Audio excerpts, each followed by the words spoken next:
Postoje parametri koji o tome govore, znači svaki proizvođač to između ostalog napiše za sebe, za svoj proizvod. To se neki puta odnosi na kilažu, neki puta na centimetre, neki puta se gleda da li je glava od ruba 2 cm gore ili dolje.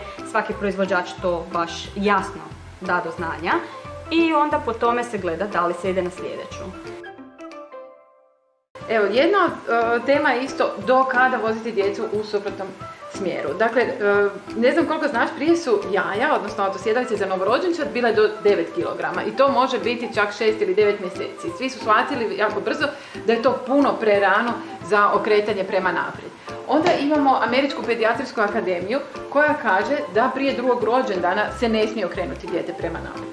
Nakon toga je u Europu došla iSize regulativa koja kaže da je do navršenih 15 mjeseci obavezan suprotni smjer. Ono što BeSafe kaže, držimo djecu u suprotnom smjeru koliko god je moguće, dakle do 4. ili 5. godine života i zato radimo autosjedalice koje omogućavaju da dijete ima dovoljno prostora da bi bilo u suprotnom smjeru toliko dugo.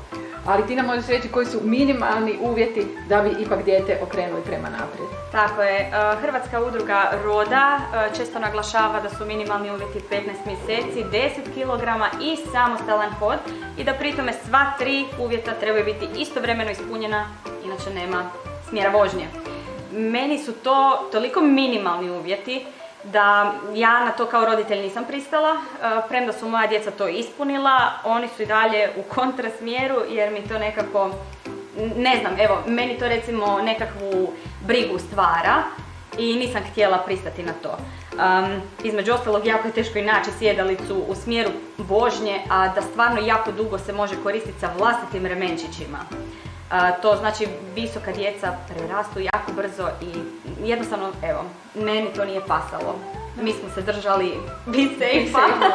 Da. To je glavno, dati roditelju sigurnost da je napravio najbolje da zaštiti svoje dijete i da onda mogu zajedno uživati u putovanjima i avanturama. Točno, mi smo stvarno od jutra do sutra u autu, izađemo i uđemo minimalno 5 puta dnevno. Minimalno, znači sve nam je s autom, tako da tu nisam mogla raditi kompromis, evo. Točno. Kad je sigurnost u pitanju, ne radimo kompromis. Nikako. Ja sam vidjela sve crash testove i savršeno mi je jasno da je suprotni smjer vožnje 5 puta sigurniji, ali nikad nisam išla to istraživati toliko duboko da saznam zašto. Mislim da ti to znaš. Pa evo, to je iz raznih razloga. Dakle, prvo moramo gledati gdje se događaju ti sudari i kakvi se sudari događaju.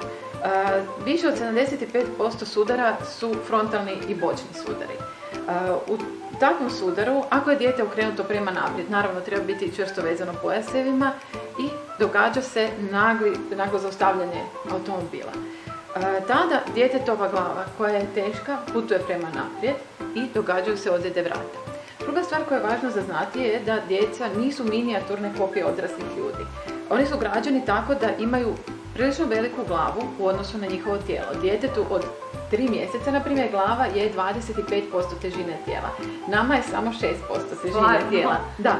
A gdje se nalazi ta relativno velika glava? Nalazi se na vratu koji još uvijek nije okoštao. Dakle, dječji kralježci nisu okoštali i njegova kralježnica se može rastegnuti. Kad se to događa? Dakle, u sudaru se uslijed kretanja glave prema naprijed, uslijed tog trzaja, se kralježnica može rastegnuti i do 2 cm i neće se ništa dogoditi kralježnici, ali ono što je unutar te kralježnice je leđna moždina. Leđna moždina kod djeteta ne smije se rastegnuti više od 2 mm. U tom trenutku imamo teške ozljede. I zato je bitno da ne dođe do tog trzaja. I to rješavamo tako da dijete stavimo u autosjedalicu okrenutu suprotno od smjera vožnje i onda djetetova glava, vrat i ramena nalegnu na materijal sjedalice koji je napravljen tako da apsorbira silu udarca i nema tako jake trzajne ozljede. Dakle, taj trzaj, kada je dijete okrenuto suprotno od smjera vožnje, će zaustavljanje, malo će glava ići prema nazad, ali 5 puta manjom snagom nego kad je dijete okrenuto prema naprijed.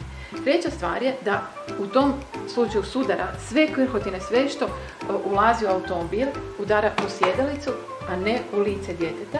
I osim toga nemamo pojaseve koji zatežu dijete i ne dolazi do intruzije pojaseva i ozljede unutrašnjih organa. Iz tih razloga je suprotni smjer točno 5 puta sigurniji. Wow! znači meni je to bilo skroz jednostavnije, malo u glavi posloženo, ali kad ovako čuješ stvarno onako zamisliš se. Zamisliš se i to je točno ono što vidiš kad imaš crash test, kad pogledaš usporednu snimku djeteta koje je okrenuto prema naprijed i djeteta koje je okrenuto prema nazad. Ono koje ide prema naprijed ima puno veći trzaj i puno veći otklon glave prema naprijed, što ne želimo.